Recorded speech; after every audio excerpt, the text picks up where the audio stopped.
आप सभी का स्वागत है एक बार फिर से आपके अपने YouTube चैनल पर। दोस्तों आज हम आपको लेकर के आए हैं विलोम शब्द के 100 क्वेश्चन। दोस्तों वहाँ टेस्ट है दोस्तों, एग्जाम नज़दीक आ चुका था दोस्तों, आपको हम फटाफट से कराते हैं। चलिए दोस्तों, आपको आज तक जितने भी क्वेश्चन आए ना विलोम शब्द के वो सभी लेकर के आए, ठीक है। तो बने रहे आप हमारे साथ। चलिए दोस्तों, बताना आप लास्ट में कितने आपका स्कोर होता है, ठीक है। क्वेश्चन नंबर 1 है, ठीक है।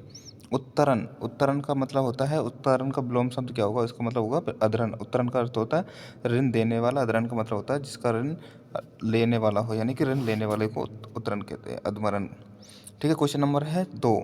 उदीची का विलोम शब्द क्या होगा दोस्तों। उदीची का विलोम शब्द होता है आपजी। उदीची का मतलब आपजी, उत्तर दिशा, और आपजी मतलब उत्पतन। उत्पतन का तो क्या होगा दोस्तों, नितपतन हो जाएगा। उत्पतन का नितपतन, उत्पतन का अर्थ होता है अपने पतन से ऊपर उठना, ठीक है। अब क्वेश्चन नंबर 4, ऋजुता। ऋजुता का मतलब क्या होता है दोस्तों, इसका वक्रता। वक्रता यानी टेढ़ा हो जाएगा, ऋजुता मतलब सीधा हो जाएगा। आर्जव, आर्जव का हो जाएगा कौटिल्य, इसका भी टेढ़ा और सीधा हो जाएगा, ठीक है। क्वेश्चन नंबर 6 है ऋतु। रथ शब्द का कौन सा विलोम शब्द होगा। रथ का दोस्तों क्या होगा, यथार्थ, यानी कि विलोम शब्द नहीं है। इन्होंने पूछा है यथार्थ विलोम शब्द नहीं है, बाकी का ये सब इसके विलोम शब्द हैं, तो यथार्थ नहीं है, तो यथार्थ इसका समानार्थी शब्द है। एकाग्रचित्त का मतलब होता है एक जगह मन लगाना, और इसका विलोम शब्द एकाग्र होता है। चंचल ये भी नहीं होता, ये भी नहीं होता, सकुल भी नहीं होता, तो अन्य मनस्क। अन्य मनस्क मतलब होता है इसका मन भटका हुआ, ठीक है। अब क्वेश्चन नंबर आता है 8 दोस्तों, है उपत्यका। उपत्यका, उपत्यका मतलब होता है, इसका मतलब होता है किसी पहाड़ी के ऊपर की, यानी कि पहाड़ी के ऊपर की स्थिति को कहते हैं अपन क्या, उत्पिका। नहीं दोस्तों, नहीं दोस्तों, पहाड़ी के नीचे की समतल भूमि को कहते हैं उपत्यका। उपत्यका, ठीक है। और जो कि नीचे की होती है ना, यानी कि पहाड़ी के ऊपर की जो अधि यानी ऊपर, ठीक है ना, उसके ऊपर की भूमि को कहते हैं अदितिका, ठीक है। अदितिका कहते हैं। तो कुसा, कुत्सा, कुत्सा शब्द का क्या होगा, विलोम शब्द क्या होगा दोस्तों, सालंगा। सालंगा क्या होता है, सलगा, सलगा होता है, ठीक है। कुत्सा का मतलब सालगा, कुत्सा का मतलब होता है बुराई या निंदा, सलगा मतलब प्रशंसा करना। क्वेश्चन नंबर 10 है कृष। कृष शब्द का क्या होगा दोस्तों, कृष शब्द का हो जाएगा स्थूल। कृष का मतलब होगा स्थूल शब्द हो जाएगा इसका विलोम शब्द, ठीक है। कृष मतलब होता है कमजोर या सूक्ष्म या क्षुद्र होता है, और स्थूल का मतलब होता है विराट या महान। ईप्सा या अभिप्सा का अनिप्सा। दोस्तों ये याद रखना, ईप्सा और अभिप्सा दोनों एक ही है, इसका अनिप्सा अनिप्सा होगा, ठीक है, हमेशा। अब आता है क्वेश्चन नंबर उद्विग्न। उद्विग्न का दोस्तों क्या होगा, इसमें उद्विग्न में अनुपसर्ग लग जाएगा तो अनुद्विग्न बन जाएगा, ठीक है। अनुद्विग्न यानी अनुद्विग्न का मतलब होता है क्या दोस्तों, अनुद्विग्न का अर्थ होता है उद्विग्न का उत्तेजना होना, और अनुद्विग्न मतलब उसमें अर्थ हो जाएगा उद्वेग नहीं होता, ठीक है। अब अनिमेष या निर्निमेष। निर्निमेष या निमेष का मतलब क्या होता है दोस्तों, निर्निमेष का अर्थ होता है पलक झपकाना या पलक लगातार झपकाते रहना, और निमिष का मतलब पलक नहीं झपकाना, यानी पलकें झपकाना। इसका मतलब पलकें नहीं झपकाना, और इसका अर्थ है पलकें झपकाना, ठीक है। क्वेश्चन नंबर 14 पर आता है सरुजता। सरुजता का और इसका अर्थ हो जाएगा निरुजता। सरुजता का निरुजता है। सरुजता का मतलब, और रघुनता का मतलब रोगी होता है, इसका मतलब रोग से दूर, यानी कि स्वस्थ होना, रोग न होना। अब है ओरस। ओरस का विलोम शब्द क्या हो जाएगा दोस्तों, जारस। ओरस का जारस हो जाएगा, ठीक है। ओरस का अर्थ होता है जारस, यानी जिसकी संतान हो, और जबकि जारस का अर्थ होता है नाजायज संतान, समझ रहे हो। जारस का मतलब नाजायज संतान, जिसकी संतान नहीं होता, ठीक है। क्वेश्चन नंबर पथ्य। पथ्य का विलोम शब्द क्या होगा, तो दोस्तों पथ्य का मतलब भोजन जो रोगी के लिए हितकारी हो, और अपथ्य यानी जो रोगी को बोलते हैं कि ये तुम्हारे लिए परहेज करना है, इसका। मौलिक रचना का विलोम शब्द क्या होगा दोस्तों, जो मौलिक रचना यानी कि जो कोई भी चीज़ होती है उसे हम कहते हैं मौलिक रचना, यानी कि जो प्रथम या मूल रूप से लिखी गई हो, तो इसका होगा अनुदित। अनुदित यानी कि बाद में लिखी गई, ठीक है।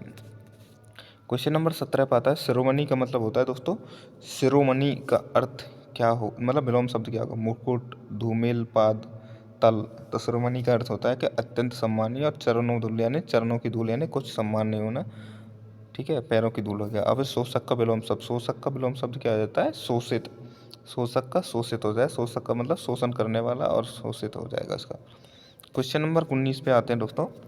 अब श्री गणेश का विलोम शब्द हो गया तीसरी। श्री गणेश होता है उद्घाटन करना है, तीसरी मतलब समापन करना है। अब समास का विलोम शब्द दोस्तों व्यास हो जाएगा। समास का व्यास हो जाता है। समास का मतलब संक्षिप्त, तो व्यास का मतलब विस्तृत रूप। क्वेश्चन नंबर अभिसार या अभिसरण का विलोम शब्द क्या होगा, अभिसार या अभिसरण का, तो उसका अपसरण या अपसरण होगा, ठीक है ना। मतलब इसका मतलब अपसरण यानी केंद्र की ओर, और केंद्र से बाहर की ओर। अपसरण का मतलब होता है केंद्र से दूर। अर्हता का मतलब हो जाएगा अनर्हता, ठीक है। अर्हता का अनर्हता मतलब, अर्हता का मतलब योग्यता में अन उपसर्ग लगने से बना था। अनर्हता का मतलब अर्हता यानी कि कोई शब्द नहीं बनता, ठीक है। अब अपना आ जाता है दोस्तों उत्तेजना। उत्तेजन का शब्द क्या होता है? प्रशमन। प्रशमन हो जाएगा। उत्तेजन का क्या हो जाएगा? प्रशमन। उत्तेजन का अर्थ होता है आक्रामक होना। प्रशमन का मतलब है शांत होना या भावनाओं पर नियंत्रण रखना, कंट्रोल में रखना। ऊपरी का अर्थ क्या होगा दोस्तों? ऊपरी का होता है अध। ऊपरी का अध यानी ऊपर का अध होता है, ठीक है, हमेशा याद रखना है, जैसे कि अपन अधपतन कहते हैं। क्वेश्चन नंबर है नराधम। नराधम का विलोम शब्द क्या होगा? नरोत्तम या नरपुंगव, यानी कि नरोत्तम या नरपुंगम। नराधम का यानी नीचे नर को कहते हैं, इसका अर्थ है नरपुंगव यानी नरों में जो उत्तम होता है उसे नरोत्तम कहते हैं।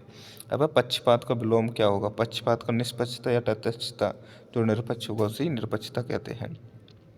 अब प्रलगप। प्रलगप का क्या होगा दोस्तों? इसका हो जाएगा अप्रलगप। अप्रलग हो जाएगा, ठीक है। प्रलगप में यानी चतुर को कहते हैं, इसका प्रलग मतलब होता है जो अप्रलग मतलब जो सीधा साधा इंसान होता है उसे कहते हैं। प्रखर का विलोम शब्द क्या होगा दोस्तों? जो प्रखर बुद्धि होता है, जैसे तीव्र हो गया, द्रुत हो गया, ये सब उसके समांतर है, तो इसमें अपन क्या आ जाएगा? मंद। कहते हैं ना कि ये मंद बुद्धि या धीमा है। अब साम्य। साम्य शब्द का विलोम शब्द क्या होगा? साम्य का असाम्य हो जाएगा, साम्य का असाम्य। साम्य का होता है दोस्तों शांत, और असाम्य मतलब होता है अशांत या उग्र को। श्रुति मधुर। श्रुति मतलब यानी सुनने में मधुर हो। कटु कर्ण। कर्ण कटु यानी जो कानों को कटु यानी बुरी लगे, या फिर सार युक्त मतलब सार। और इसका होता है निसार, यानी सार युक्त मतलब जिसका सार हो, और निसार मतलब जिसका सार ना हो, ठीक है ना, जिसका सार ना लिखा गया हो, खोखला हो। स्थिर। स्थिर। स्थिर का होगा अस्थिर, ठीक है ना। और जैसे स्थिर का अस्थिर हो जाता, इसी तरह के ये हो जाएगा। क्वेश्चन है शांत का विलोम शब्द क्या होगा? शांत का क्या होगा दोस्तों? अशांत नहीं होगा, ये शांत का था अनंत होता है और अनादि होता है, ठीक है। अब आता है क्वेश्चन असूया। असूया का विलोम शब्द हो जाएगा अनसुईया। असूया का क्या हो जाएगा? अनसुईया। असूया का अर्थ होता है ईर्ष्या को कहते हैं, और अनुपसर्ग लगने से अनसुईया यानी ईर्ष्या रहित। अब श्रांत या क्लांत शब्द का विलोम शब्द। श्रांत या क्लांत का विश्रांत, थकावट, भ्रांत नहीं, अश्रांत या अक्लांत होगा, ठीक है। इसका मतलब होता है श्रांत या क्लांत दोनों का अर्थ होता है थका हुआ, और इसका मतलब होता है ये भी थका हुआ तो ये नहीं होगा, ये होगा अथका हुआ यानी बिना थका, न थका हुआ। और भ्रांत का क्या हो जाएगा दोस्तों? भ्रांत शब्द का निभ्रांत क्या हो जाएगा? निभ्रांत हो जाएगा, जिसका मतलब है भ्रांत मतलब भ्रांति में पड़ा, निभ्रांत यानी जिसको किसी भी प्रकार की भ्रांति नहीं है। घात या आघात। ये दोस्तों घात और आघात विलोम शब्द नहीं होते, दोनों एक ही है, ठीक है ना। तो इसका विलोम शब्द होगा प्रतिघात। मतलब घात कोई घात का प्रतिघात। घात का अर्थ होता है दोस्तों चोट पहुंचाना, प्रतिघात मतलब चोट के बदले चोट पहुंचना। अर्वाचीन, आदुतन और नवल का होता है प्राचीन, पुरातन या प्राचीन, ठीक है। इसको तो आप समझ गए होंगे। क्वेश्चन नंबर आता है 40। अल्प का सटीक विलोम शब्द कौन सा होगा? अल्प का दोस्तों आप समझ सकते हैं प्रचुर, बहुत, यति। अभिज्ञ का अनभिज्ञ, ये कितनी बार आ चुका है दोस्तों अनभिज्ञ। अब अवर का विलोम शब्द क्या होगा दोस्तों? अवर। दोस्तों ये भी बात हो रहा है, अवर का होता है प्रवर। अवर मतलब ए प्लस वर, ए प्लस भर बना है, ठीक है ना, तो क्या हो गया? अवर। और इसमें जो श्रेष्ठ नहीं है उसे अवर कहते हैं, और जो श्रेष्ठ होता है उसे प्रवर कहते हैं। अवसाद का विलोम शब्द क्या होगा दोस्तों? अवसाद का मतलब होता है डिप्रेशन, तनाव। तो प्रफुल्ल का मतलब प्रसन्न हो जाएगा, प्रफुल्लता। अब आकुंचन का विलोम शब्द क्या होगा? आकुंचन का तो अर्थ होता है समेटना, तो आकुंचन का मतलब प्रसारण, प्रसारण हो जाएगा, ठीक है। आकुंचन का आक्रांता। आक्रांत। आक्रांत का मतलब क्या होता है दोस्तों? आक्रांत का अर्थ होता है जिस पर हमला हुआ हो, आक्रांत यानी जिस पर हमला हुआ, तो हमला कौन करेगा? आक्रांता या अनाक्रांता, तो ये विलोम शब्द हो जाएगा। क्वेश्चन नंबर 46 है आडंबर का विलोम शब्द क्या होता है? दोस्तों जो आडंबर होते हैं तो वो सादगी वाले, उसका विलोम शब्द होगा, जैसे कहते हैं ना कि सीधा साधा सादगी वाला, जिसको कोई आडंबर नहीं है। आत्मनिर्भर का विलोम शब्द क्या होगा दोस्तों? आत्मनिर्भर का अनुजीवी या परजीवी हो जाता है। क्वेश्चन नंबर 48 है आद्य का विलोम शब्द क्या होगा दोस्तों? आद्य। आद्य का मतलब होता है अंत्य। आदि का अर्थ हो गया यानी पहला या प्रथम, आदि का मतलब अंत या अंतिम। आमेश या सामेश, दोस्तों ये भी याद रखना, आमेश या सामेश दोनों एक ही हैं, और इसका विलोम शब्द क्या होता है दोस्तों? निरामिष। आमेश का मतलब होता है मांस युक्त, या फिर इसका निरामिष का मतलब बिना मांस के, ठीक है। क्वेश्चन नंबर आता है 50। आर्ट्स का विलोम शब्द क्या होगा दोस्तों? आर्ट्स। आर्ट्स का अर्थ होता है दोस्तों ऋषित्व के गुण होना, उसे आर्ट्स कहते हैं, जबकि अनार्स को क्या कहते हैं? जिसमें ऋषित्व का गुण ना होता हो। क्वेश्चन नंबर 51 है आवर्तक। आवर्तक का विलोम शब्द क्या होगा? अनावर्तक हो जाएगा, क्या? अनावर्तक। आवर्तक का विलोम शब्द आवर्तक का, और यह ना अनावर्तन का क्या होता है? प्रत्यावर्तन। आवर्तन का अनावर्तन या परावर्तन हो जाता है, ठीक है, इसलिए ये आवर्तक है, समझ रहे हो। ये याद रखना पड़ेगा। आवास का क्या होता है दोस्तों? आवास क्या होता है? जैसे आवास और प्रवास, जैसे विदेशी अपन NRI को प्रवासी कहते हैं। अब क्वेश्चन नंबर 53, आविर्भाव का विलोम शब्द क्या होगा? आविर्भाव का दोस्तों क्या होगा? आविर्भाव का विलोम शब्द होता है तरुभाव। आविर्भाव का मतलब प्रकट होना, तरुभाव का मतलब गायब हो जाना या लोप हो जाना। आवाहन का दोस्तों क्या होगा? आवाहन यानी बुलाना, विसर्जन यानी दूर भगाना या भाग जाना, अपने से दूर कर देना। क्वेश्चन नंबर 55 है, इष्ट या अभिष्ट। दोस्तों ये भी याद रखना, इष्ट का अभिष्ट नहीं होता, जबकि इष्ट और अभिष्ट दोनों समानार्थी शब्द हैं, तो इसका हो जाएगा क्या? अनिष्ट। ठीक है, इष्ट और अभिष्ट का होता है चाहा हुआ, और अनिष्ट का मतलब होता है जिसको नहीं चाहने वाला, यानी जिसका अर्थ होता है बुरा। ठीक है, अब इज्जत। इज्जत का विलोम शब्द क्या होगा? इज्जत का मतलब होता है क्या?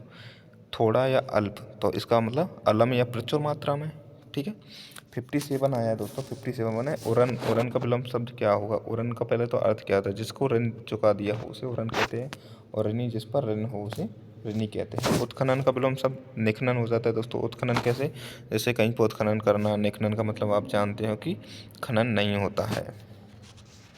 क्वेश्चन नंबर है 59, कटु, तिक्त या कौशला। कौशला का मतलब, इनका कट्टू का मतलब क्या आ जाएगा? मधुर, मधु, प्रियवाणी कहते हैं, यानी कि जो तीर के शब्द होते हैं उनके लिए प्रिय या मीठे शब्द। उपर्युक्त मतलब ऊपर लिखे हुए, निम्नलिखित यानी नीचे लिखे, सीधा सीधा हो जाएगा। क्वेश्चन नंबर 61 है, अच्छत का विलोम शब्द क्या होगा दोस्तों? अच्छत का विलोम शब्द आप सभी जानते हो दोस्तों, अच्छत का अर्थ होता है क्षति न पहुंच सकी जैसे, और विच्छत मतलब जिसने क्षति करता है। अर्जन का दोस्तों क्या हो जाएगा? अर्जन का, ये याद रखना, ठीक है, अर्जन का होता है व्ययन। अर्जन का होता है व्ययन। अर्जन मतलब इकट्ठा करना, और इसका अर्थ होता है व्ययन का मतलब खर्च करना, व्ययन करना। अब है असन। असन का विलोम शब्द क्या होगा? पहले दोस्तों असन का अर्थ होता है भोजन होता है, और इसमें अनुपसर्ग लगने से क्या बन जाता है? अनशन, यानी कि अनशन, जिसका मतलब भोजन नहीं लेना, यानी कि अनशन पर बैठ जाना। कोलाहल का विलोम शब्द क्या होगा? कोलाहल यानी क्या होता है दोस्तों? कहीं शोरगुल होना, उसको क्या कहते हैं? कोलाहल। तो इसका शांति हो जाएगा। क्या हो जाएगा? शांति, जो कि एक नया महत्वपूर्ण शब्द है। अब है गगन या अंबर का दोस्तों धरती या धरातल हो जाएगा। ठीक है, ठोस का विलोम शब्द क्या होगा दोस्तों? ठोस का क्या होता है? तरल या पोला। तरल हो जाएगा या पोला हो जाएगा। अब ताज़ा का विलोम शब्द क्या होगा दोस्तों? दोस्तों ये चीज़ हमेशा याद रखना, ताज़ा का सड़ा हुआ नहीं होगा।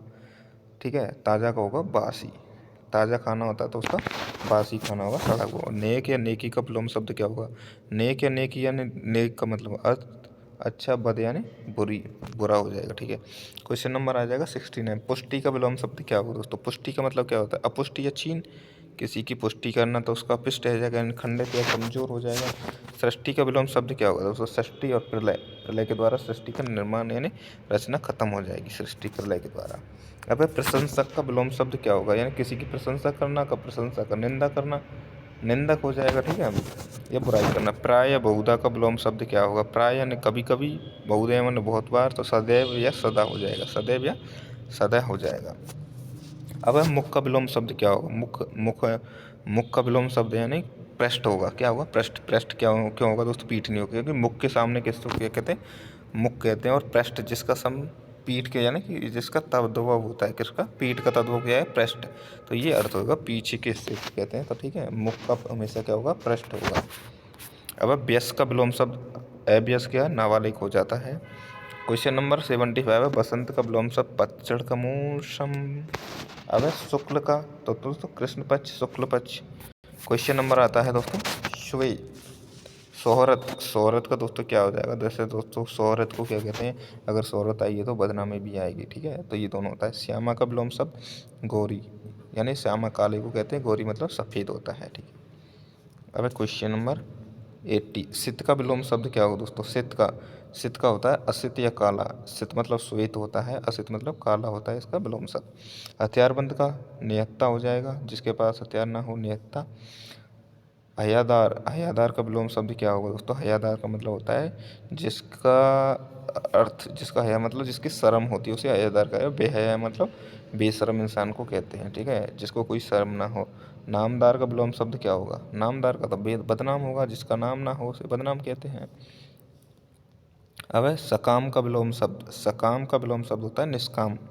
सकाम और निष्काम दोस्तों हमेशा याद रखना, सकाम का निष्काम, अकाम नहीं होगा। ठीक है, अपन बहुत बार कर देते हैं। सकाम का मतलब है काम से, तो निष्काम मतलब जिसका कोई काम ना हो। आरोही का अवरोही हो जाता है, सबको पता है आरोही का अवरोही।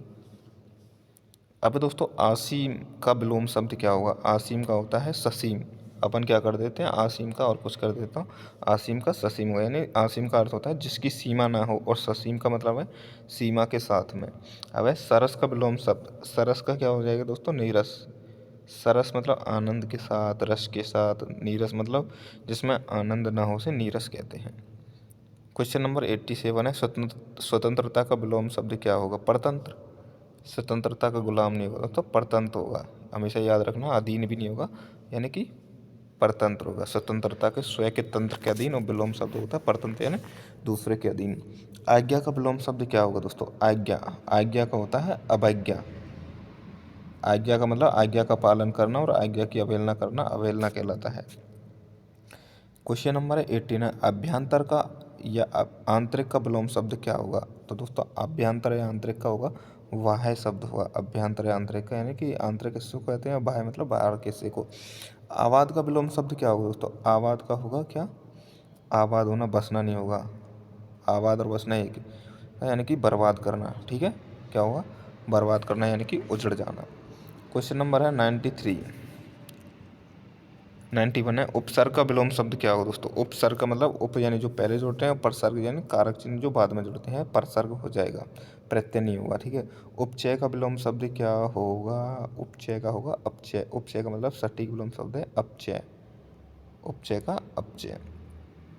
क्वेश्चन नंबर है, केंद्रीय का विलोम शब्द क्या होगा दोस्तों? केंद्रीय का परदीय हो जाएगा, यानी केंद्र की ओर, और परदीय यानी बाहर की ओर। केंद्र से बाहर की ओर, और बाहर से अंदर की ओर। ठीक है, तो ये हो जाएगा।